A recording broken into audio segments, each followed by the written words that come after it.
Acha. Tắt cười đi. Chạy ra. Rồi mọi thấy đi cam một cái. Chạy nữa để quần nữa sẽ tính vào đây. Lò.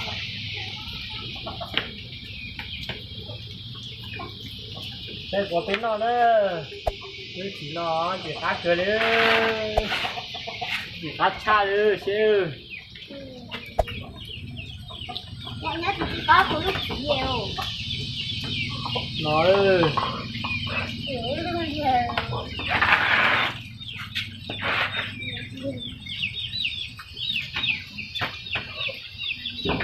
Tính nào nữa. Nó chỉ phối lưu đó, cho nó lại thì phối lưu nó để xin mà. Nó có là hôn lên trà thế này lùm bóng này.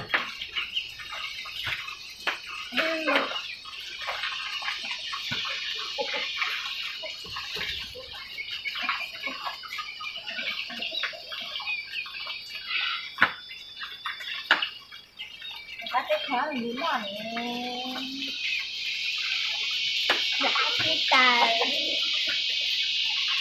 Nó có một khóc của chị ấy. Cái gì nữa? Ta cũng có cái Có khá. Phát xa đấy ơi. Nó.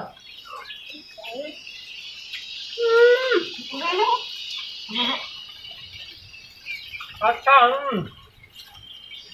Yeah. nè. Nó này. Nó này. Phát cửa. Nó. Phải chết được phu nhìn cho cũng nó kia nữa. Được cá cưng gọi lên nữa. Được phía nào kia. Phía nào kia nó. Được cá hẹn nó.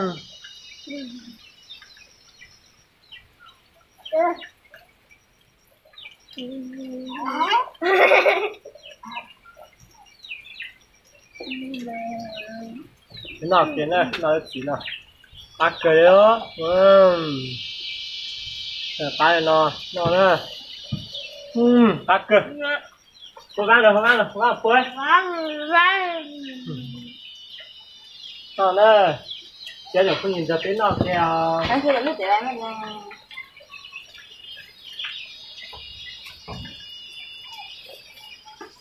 Kita cho tu.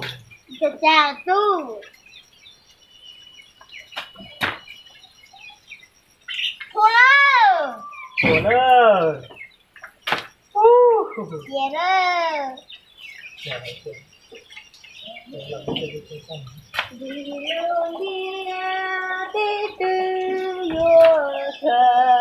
Thế rồi nó đang gì sao? Để nhà cá bắt đi. Cá mà, là cá này tiếng nó rồi. Mẹ. Mẹ là lúc con hả? Ê. Nè. Ôi trời. Nó nữa. Chỉ cá cười đi, rồi họ lên bỏ nó. Nó nữa. Chỉ cá chập cười đi, rồi tiếng nó kia. Nó. Nó. Nè. Đến nào luôn. Giờ chẳng có nhìn ra tiếng nó.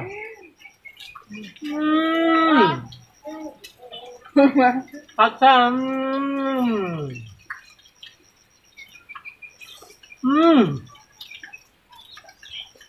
Mình là cá chua luôn. Con gì này hả? Phát chập rồi. Mình giải giờ cá chua đấy thôi.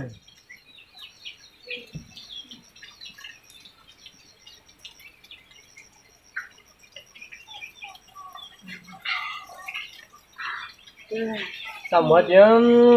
Sao mà?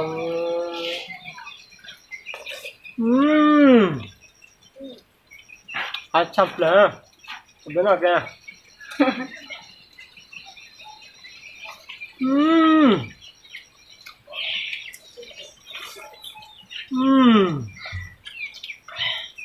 nó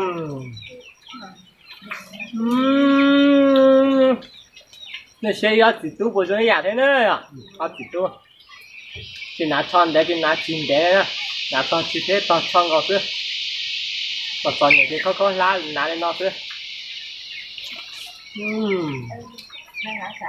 ไม่ได้ก็อยู่เนี่ยเอาอยู่ทุกปุ่นแล้วจะถ้าเชิงกากุเทนเนอร์ทำให้เชิงกากุเทียคือจิตเชิงกากุเราจะสอนต่อสอนเดี๋ยวที่คอมเมนต์จะเอาก้ากุเทียปอกก้าต้มปลาเนี่ยนะ那个ตอนเราติดต่อแล้วรอแล้วน่าจะเนี่ยเจ๊เดินสายนะ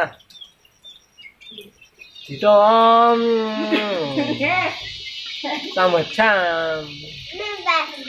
họ thành ra trái đó được khéo chế nè thì chụp cái tụi tôi xí tụi tôi để thế này cả tại ra họ nó xí bây giờ phải phát ra một cái này nhở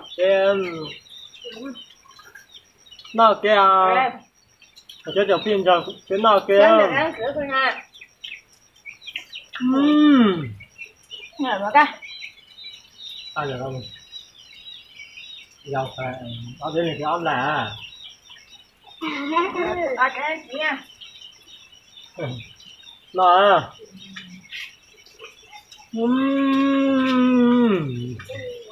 ăn cơm rồi để bây giờ sáng đó cái chuyện nhớ thì khoảng mấy bọn nó xưa nó đây nó xưa nó cái xe chó mọc qua tỏ nó nên nó cười lên đó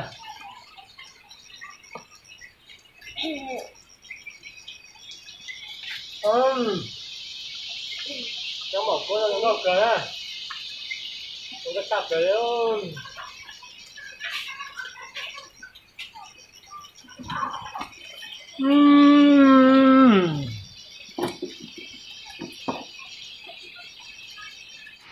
nó trồng phôi gì nữa sẽ cho tao đầu nó mà nó tới ba tao dùng gạo cần gạo lên nữa còn nếu bỏ nó ô ba mọc của mà đau cờ liêu thế cũng muốn đi từ từ đi dùng gạo cờ liêu nhưng có là còn nếu bỏ nó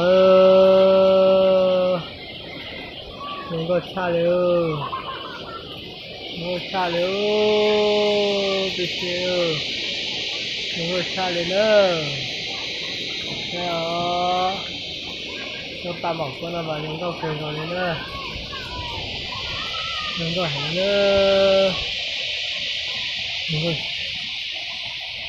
cho mọc của nó mà thì ấy cho mọc của chỉ nữa thì cho mọc của chỉ mà những câu cười rồi nữa sai cho biết là sai thì nó sẽ phải trồng phong gì họ bắt chân gà của thế nữa giờ bắt được của sai thế nên sai của lê của ta nên chỉ cũng nên cho nên lê tôi là chỉ mà bán nên sai nên lê của ta của sau đó nên thế thì biết cho nhà họ yêu thu chi trên là chỉ biết xí ba nữa biết chỉ tao xí ba xí trái ở mà biết thêm một tàu nữa để nó chỉ của lúc chết ta đi cho nó chen đun nào là tới ta đó để khỏi nên bỏ nó tới ta để cho bớt thao chen đun nào lên nữa thì mà cứ tới để cứ chỉ cho cháu hay nữa rồi cháu chết là chứ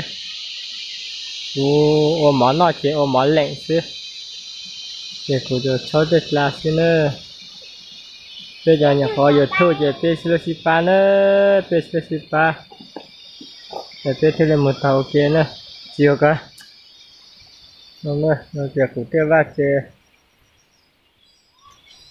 bây giờ gió nhẹ rồi nên nó khá nên bỏ nó xí nữa còn những cái lại nhau lên nó xí tê lên dễ rồi thì nhau cùng nhau tàu dòng gạo cần gạo thế chỉ tê là tao cho họ bên cho xí xe chứ nếu chè rồi giống con nhau là chè của từ đi lâu luôn thì xin là chè đi tao ở tao